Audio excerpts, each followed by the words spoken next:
I'm Riley Chow of Gold Derby here with Charlie Bright and Kevin Jacobsen, and we are going to be talking about the three short categories for the 92nd Oscars. Now, first of all, I want to know, how do you feel about this lineup overall? We've got a bunch of films about brothers and sisters and daughters. Mm-hmm. And Kevin, are you feeling like this is an easy year to call the shorts, or is it one where you actually need to sit down and watch them and come to your own conclusions? Very hard to say at this point. I'm not sure if the Academy, like the state we're in at the moment, just like as a culture, so it's hard to say which sort of types of films they would go for. There seems to be like one or two that people are predicting one or the other in all of these, and I don't know if that changes if you have seen or not seen them. I think, you know, certainly with animated, typically the more high profile types of films tend to win as of late.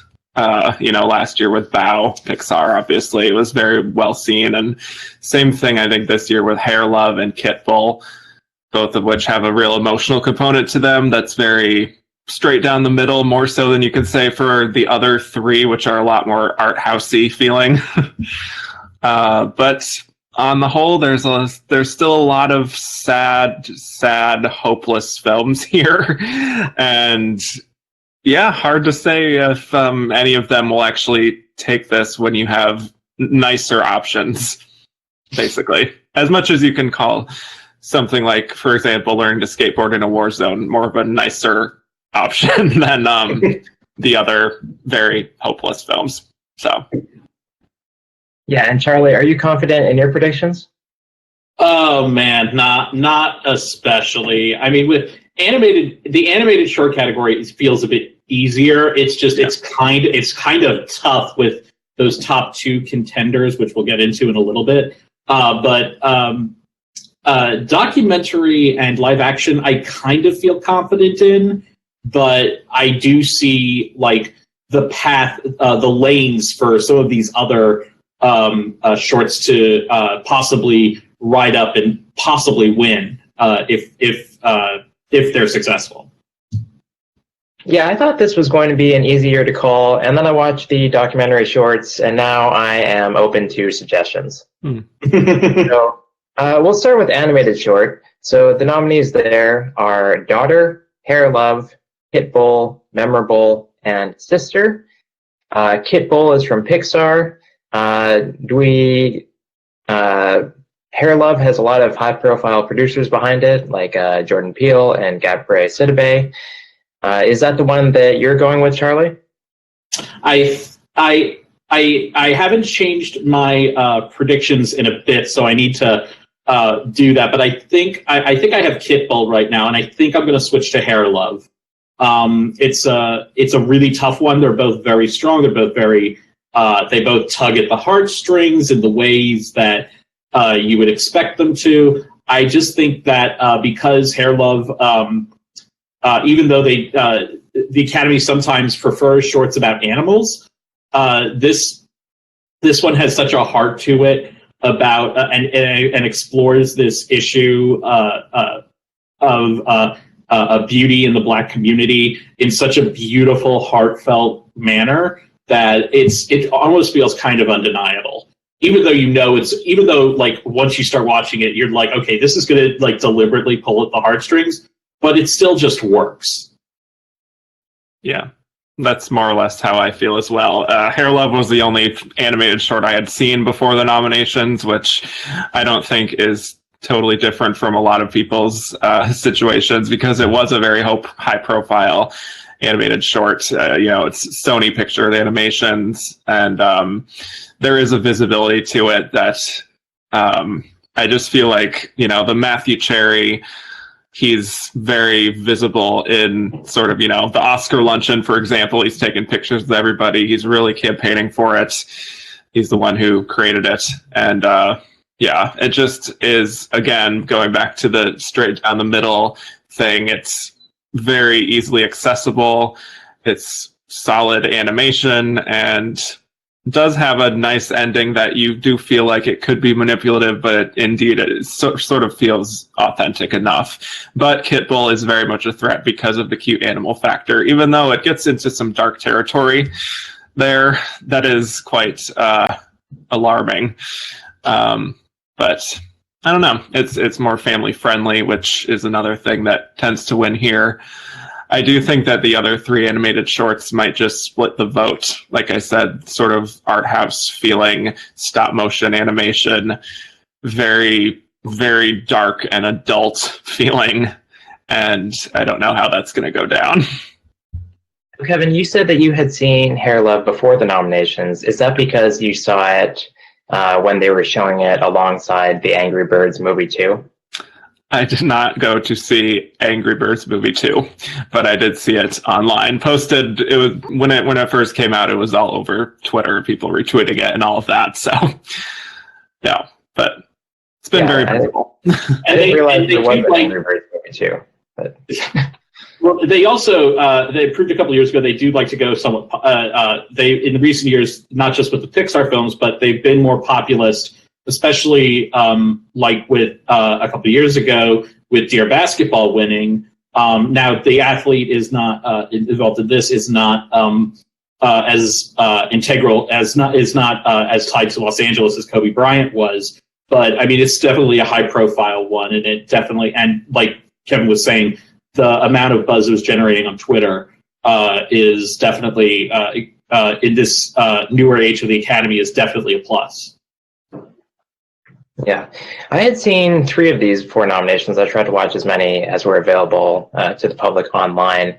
With Kit Bull, it's about, a cute dog that befriends a cute cat, or maybe they're kind of sickly. But anyway, I was watching it. I kind of thought, does this really need an Oscar or an Oscar nomination? I feel like we've seen it before. So that's holding me back a little from predicting that one, whereas Hair Love feels like it is something that people are talking about and are maybe getting a bit more excited about.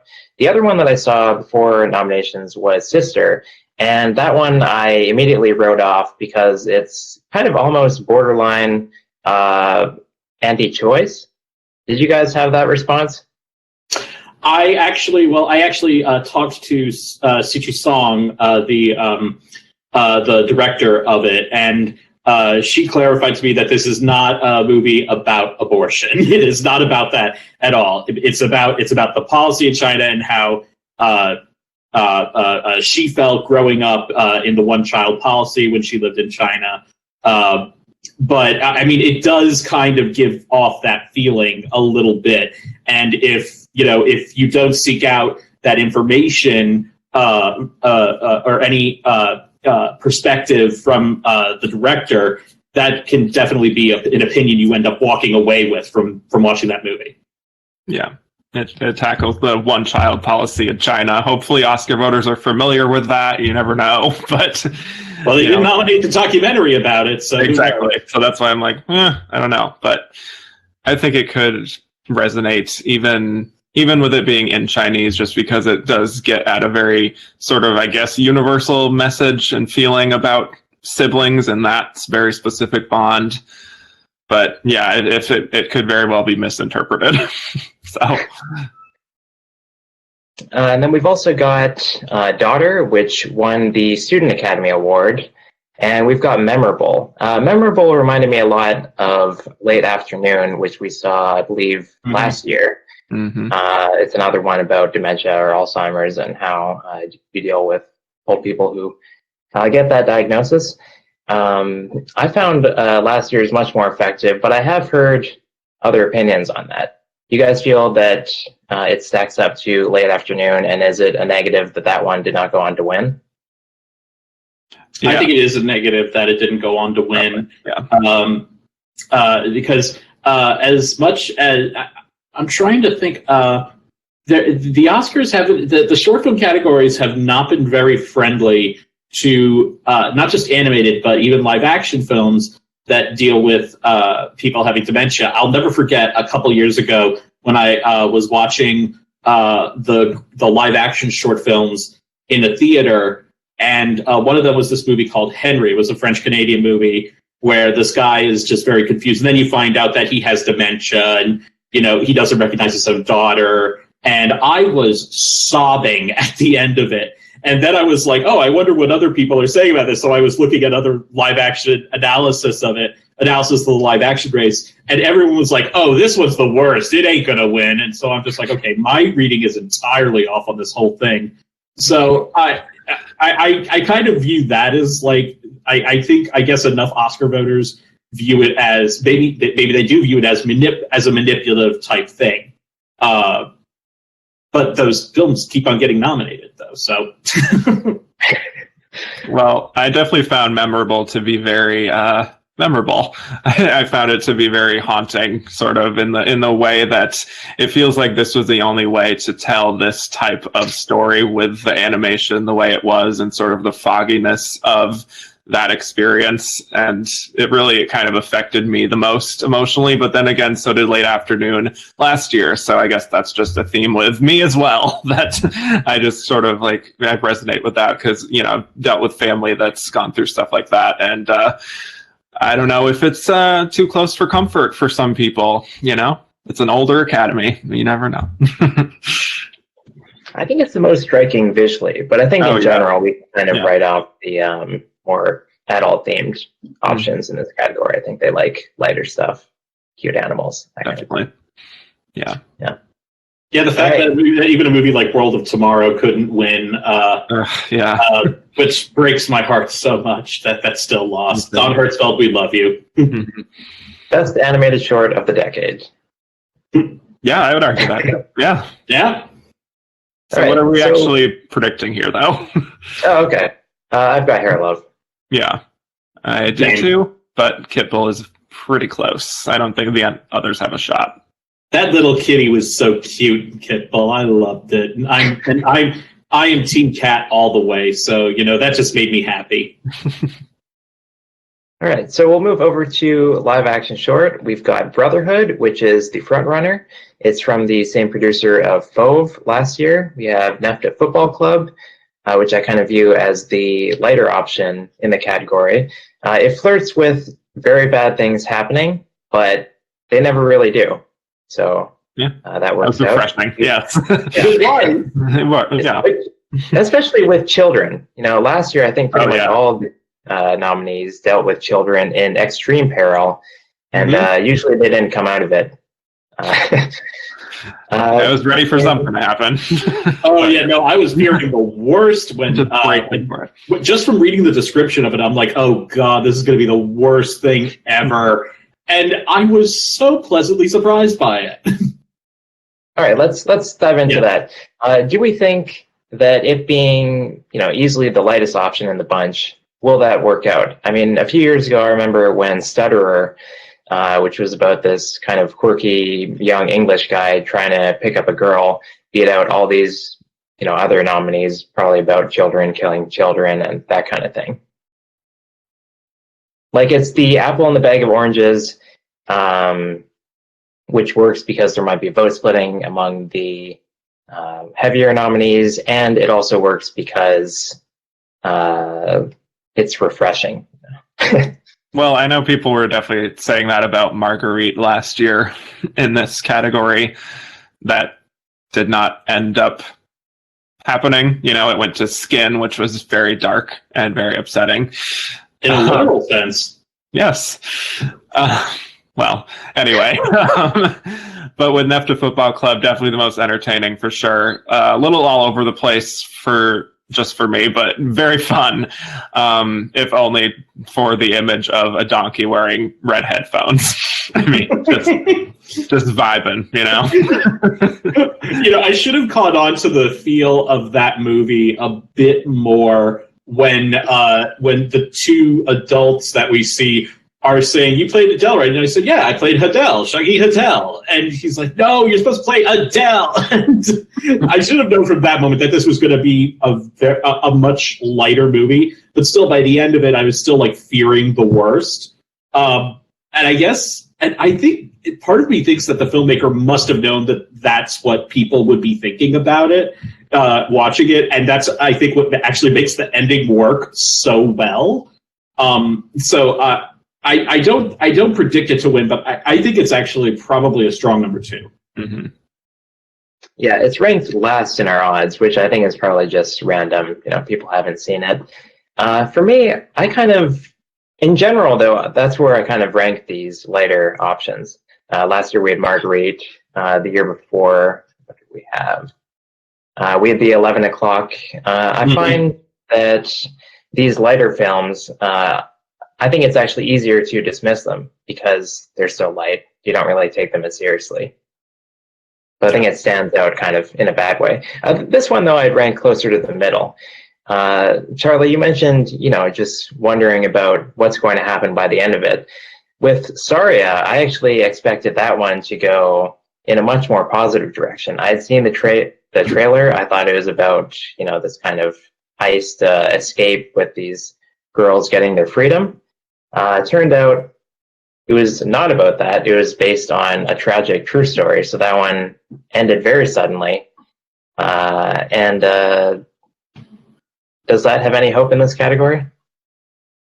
I mean, I think it does, but I just think that there are other films that execute their intentions better. And I think for some people, the way that the film closes with the names of the real life victims, that could actually cut both ways. Some people might be profoundly moved by it. Some people may feel, again, the word that we're going to hear a lot, might feel manipulated by it, and that might push them over the edge, going, "Oh, this is just indulgent" or something like that, and they may just write it off. Yeah. And for most of the runtime, it's just about these two sisters in this safe home in Guatemala, just kind of about their relationship and their dealing with boys and things like that, and sort of dealing with their conditions. And then in the end, it is very sort of abruptly about a big incident that happens, a fire. And I think it's a bit clunky with that transition, but, part of me wonders if that was the intended purpose, just to sort of make that shock of that happening feel more surprising to the audience. But yeah, I do think it could have been done better, maybe even with a longer feature, with giving it more sort of room to play out the whole story. I think would have benefited it more. Yeah, it kind of feels like when when it makes that turn at the very end, and the tragedy is revealed, and it's one of those things where you just want to go, wait, what? It just catches you so off guard. And and as tragic as it is, it may not be something that is one that leaves them with a powerful feeling. Yeah, I think I'm just going to say it, spoiler alert, but yeah, it's about these two girls, they're talking about their future lives, they're talking about boys, and then suddenly everybody dies, and by the way, this is a true story. So that was a bit jarring. Yeah. Spoilers for real life, yes. Yeah. Yeah. I think that one I'll probably rank at the bottom. We also have A Sister, which reminded me a lot of Mother from last year, in which you've got this phone call. There's, again, extreme peril just around the corner. In this case, we've got a woman who is kind of being kidnapped. Is she being kidnapped? Because it's vague. Yeah. It's vague because it's never really like, does she know this person? But she's being accosted and abducted. Yeah. I felt that it was a little simple in that we didn't get those details, and I also felt like we had kind of seen this before, and it's not dealing with a real subject, or it didn't seem as heavy as some of the others. It actually kind of combined two forces that I remembered from other Oscar-winning shorts. The Phone Call, which we had several years ago, that was Sally Hawkins in that movie, right? Yeah, and Jim Broadbent. Mm-hmm. And the documentary Crisis Hotline Veterans Press 1. it has those aspects to it. But also, there have been other live action shorts that have dealt with women who are in abusive relationships or in peril, but they never seem to win either. So as interestingly as well done as I thought the movie was, and as compelling as I thought it was, I don't think it's going to win. Yeah.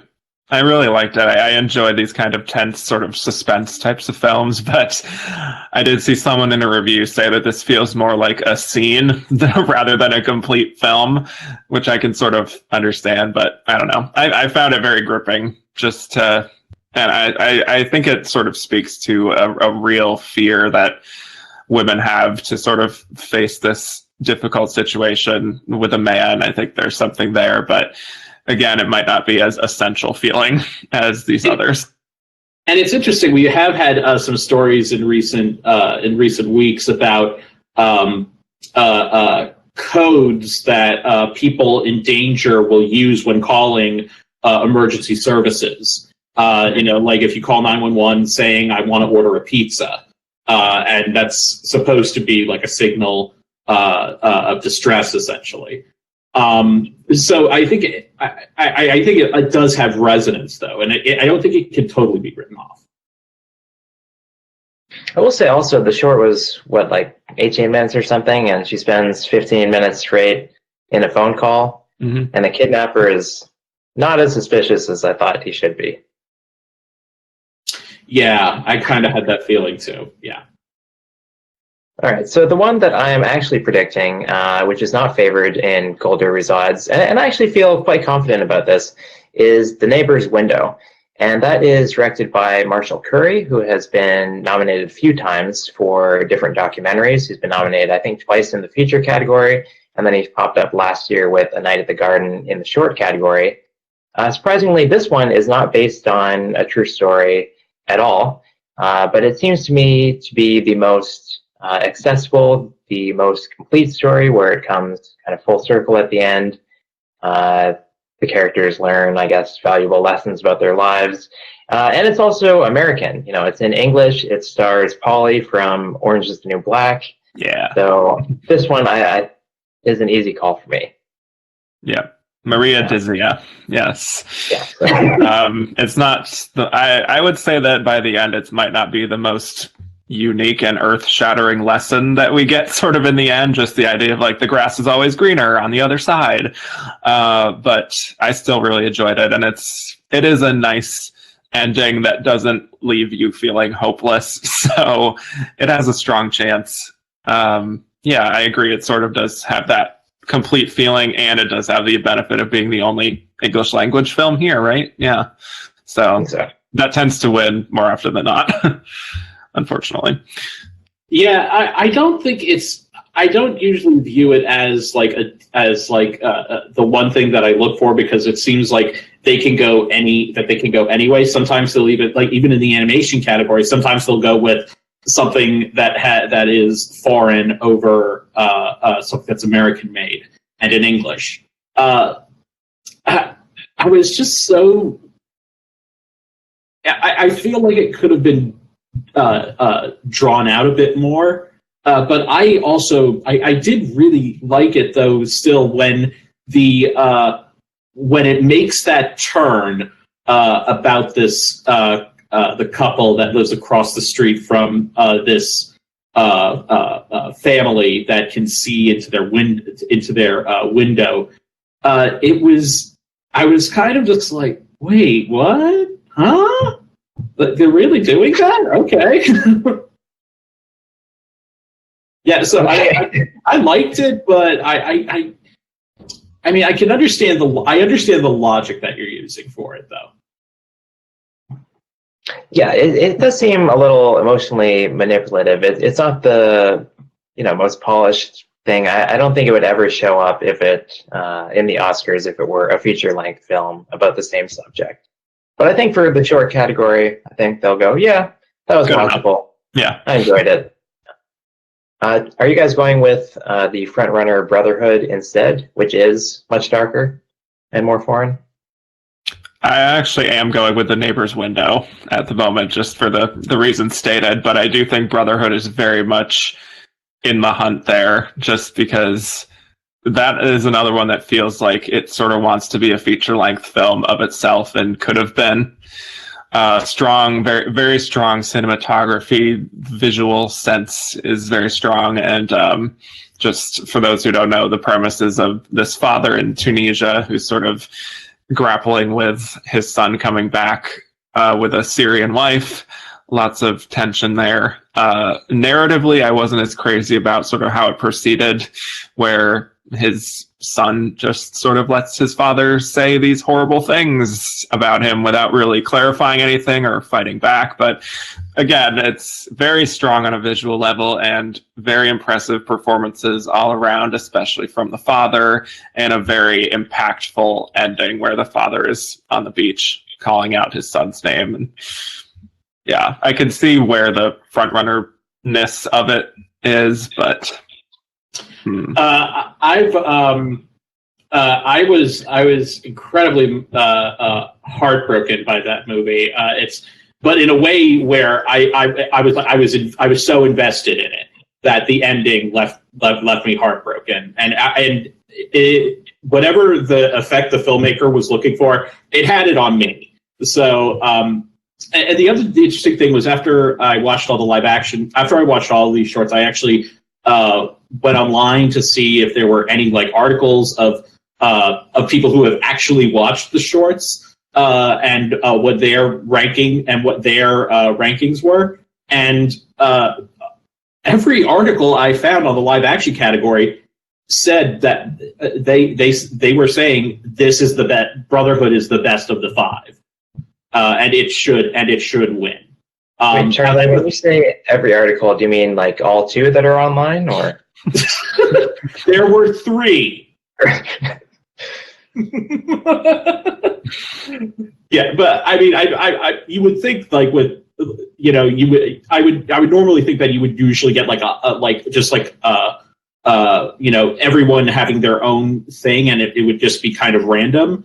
But to have all of the those articles say that hey, we think this is the best one. I mean, that was striking. And I also and again, I thought the movie was very striking. Yeah, I think it's kind of the most important one, the most artfully done one. So there's that. Cinematic, yeah. Sorry, are you predicting it, Charlie? Right now, I'm predicting it, but that could change. I mean, for me, it's the thing with the live action short is that it always seems to revolve around children. That's what the way the Academy usually skews. Even when a movie that we had like in 4th place in our prediction center, like Helium, winning several years ago, I think that's one to keep in mind. And if you're looking for one about children, then you got to go with either Saria or Nefta Football Club. And I'm tempted that if they're going with down that route, that it would probably be Nefta Football Club. Yeah. The last 3 have been about children. We had Skin, The Silent Child, and Sing. Sing, yep. Yeah. Which caught a lot of people by surprise, yeah. Also lots of S titles, so watch out for Saria. Jesus. Okay, great. Something to keep in mind. More on titles when we get to documentary. All right. So the titles in documentary are In the Absence, Learning to Skateboard in a War Zone, parenthesis, If You're a Girl, Life Overtakes Me, St. Louis Superman, and Walk, Run, Cha-Cha. Kevin, what do you want to say about those titles? Well, lots of good titles. Love all these titles. Learning to Skateboard has been the front runner sort of even before the nominations were announced, I think, in our Gold Derbies that are there, which, yeah, it sort of fills the exact same role that Period End of Sentence had last year, I think, of showing these girls in a rough patriarchal sort of society who are taking initiative and doing something very active, and in this case, learning to skateboard. Even though, the surroundings are very tough, they they're experiencing explosions going off around them every week. I think there's still a slant towards hopefulness in the end, and they're talking about their futures, what they want to do with their careers. So, again, it's also one of the more high profile, and I'll just say the titles tend to do something about titles of late. There's something there. Period. End of sentence. Heaven is a traffic jam on the 405. I mean, you just look at this list of titles, and Learning to Skateboard is the one that just jumps out to you. I'm just saying, it's just the most instantly recognizable sort of like, oh, that sounds interesting. Mm-hmm. And maybe that makes all the difference. Who knows? Yeah, I completely agree about that. I think it definitely seems to check all the boxes of what you would want. And usually there's like one documentary that stands out to me, and usually those are the ones that win. Sometimes they don't, like Heroin didn't win a couple years ago, but was beaten out by Heaven is a Traffic Jam on the 405. So I think it definitely jumps out. I think it has that gravitas to it, and the girls in it are just very endearing. It's hard not to be just rooting for them in life in general, considering the situation that they might be facing. Yeah, I feel like, I did have it first in my predictions, and I still might, but I feel like it's not quite as strong a contender as Period, End of Sentence last year, since that one was on Netflix. It had Lisa Tabak campaigning, and I feel like the competition is just a bit heavier this year, where maybe a film about girls skateboarding won't seem as important. I'm not really sure what to put in its place, though. In the Absence, I think, is the one that hit the hardest for me. Yeah, I was going to say, I think it's the best of them. I remember when I was when I was doing the write-ups of the films that had made the short list, and I don't think a lot of people were predicting In the Absence, and I was like, I think this one's going to make it in, just from reading the description of it. And when you really, and it does have a parallel to what's going on right now here in the States, because this was one of the things that sparked the what eventually ended up being the removal of a president from office. In South Korea. What makes that even more,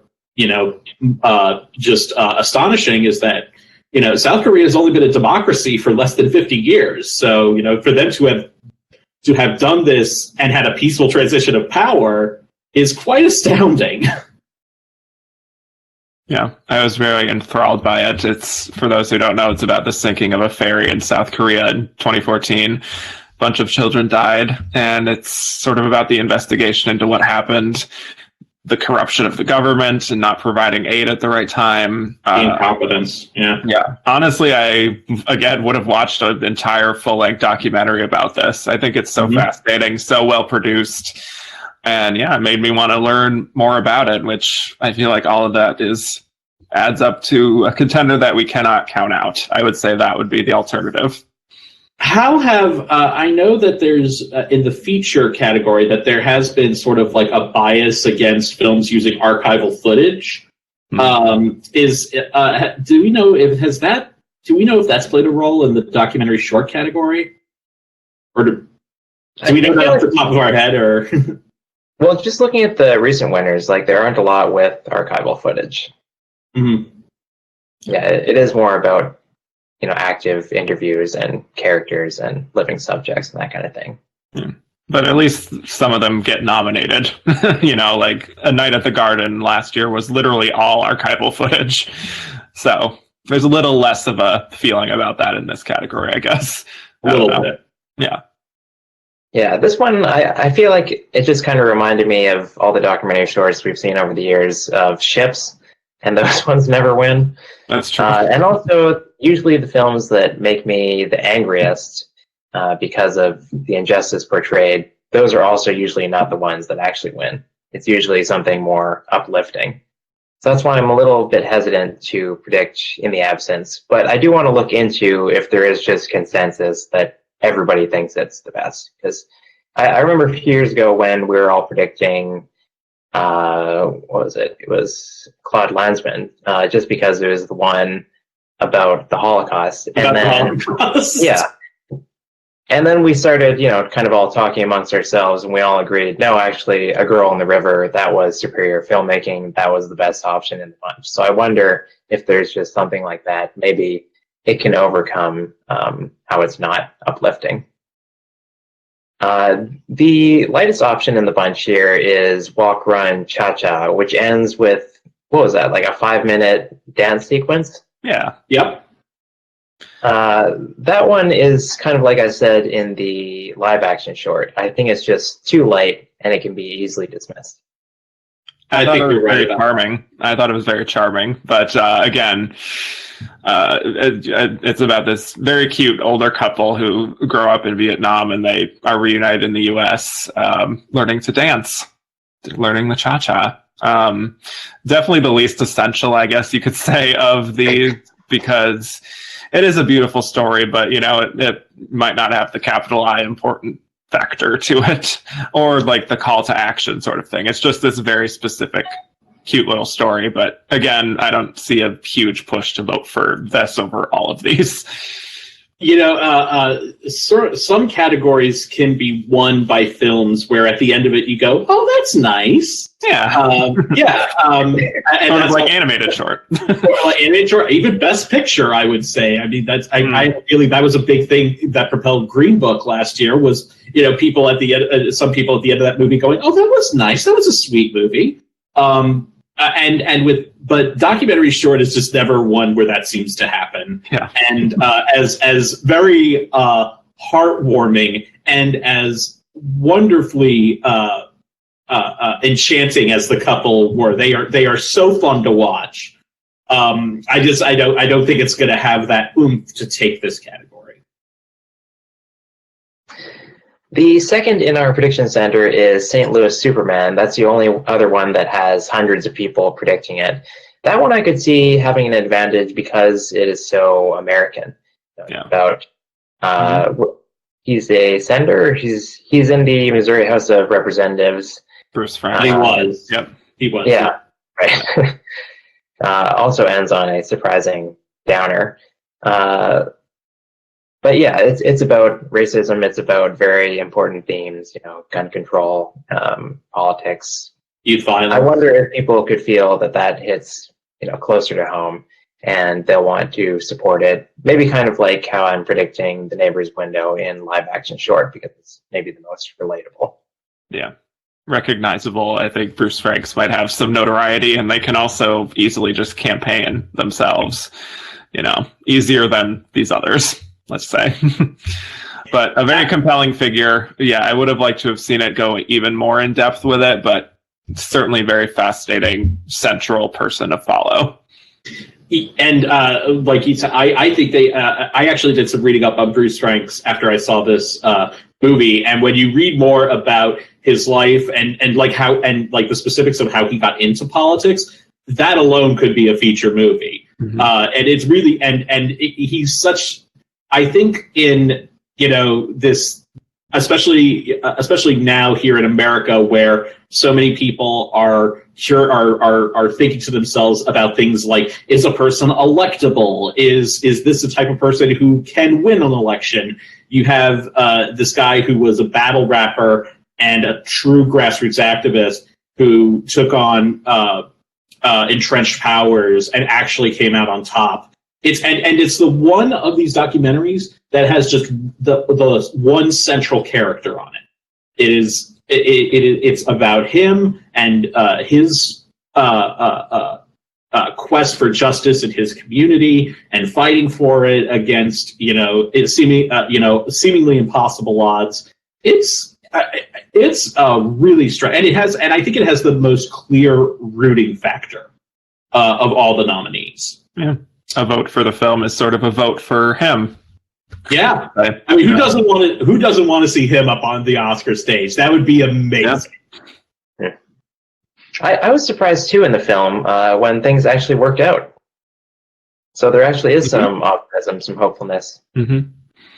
Yeah, and it should also be noted that the person behind one of the people behind this movie is Sheila Nevins from formerly of HBO documentary. She retired from there, and now she is heading up MTV documentaries, which and this is their first foray into the Oscar race.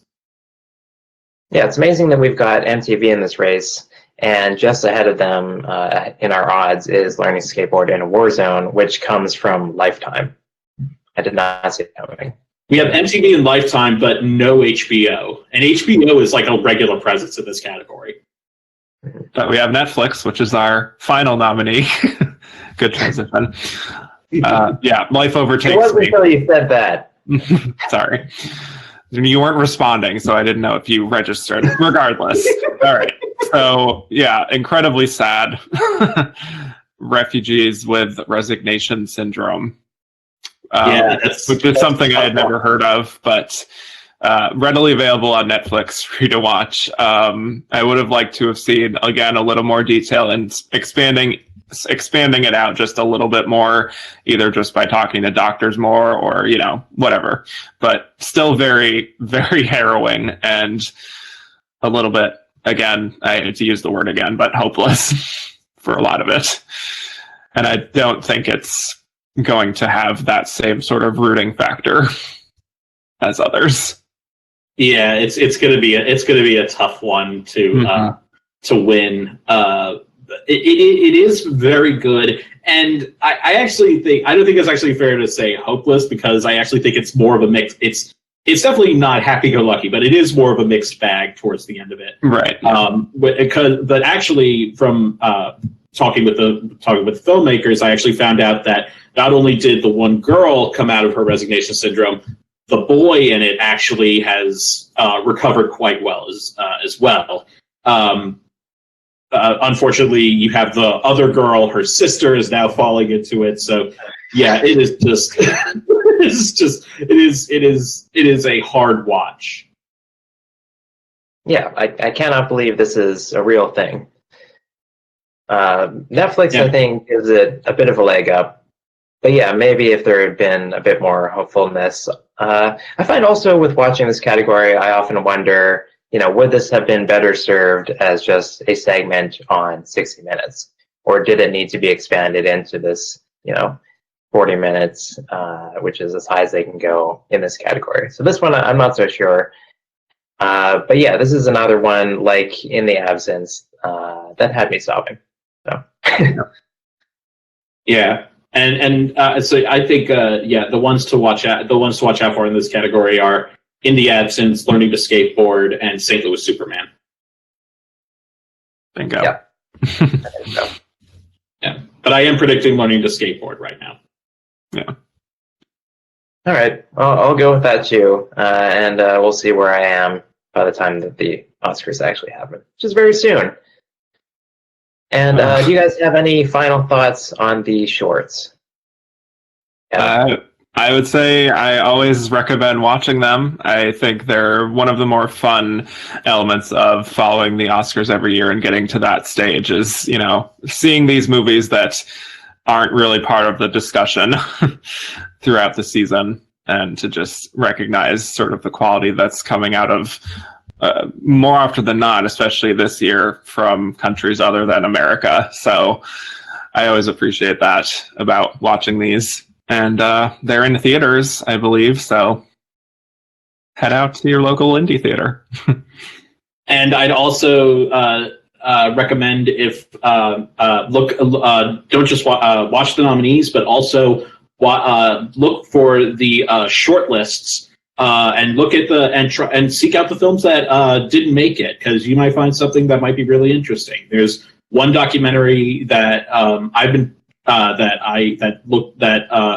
found very compelling called The Nightcrawlers, about the photojournalists in the Philippines trying to document the drug war there. It's just very captivating, and you never know what you're going to find. You might find something you like. Yeah, I didn't find the nominees too grating this year, and I feel like I learned a lot in the documentary category, especially. So I quite recommend those. Better crop than usual. Yeah. Yeah, no, solid. Yeah. All right, so thanks for tuning in, and please head over to Gold Derby's YouTube channel and our website, where you can watch more Slugfest and make your predictions.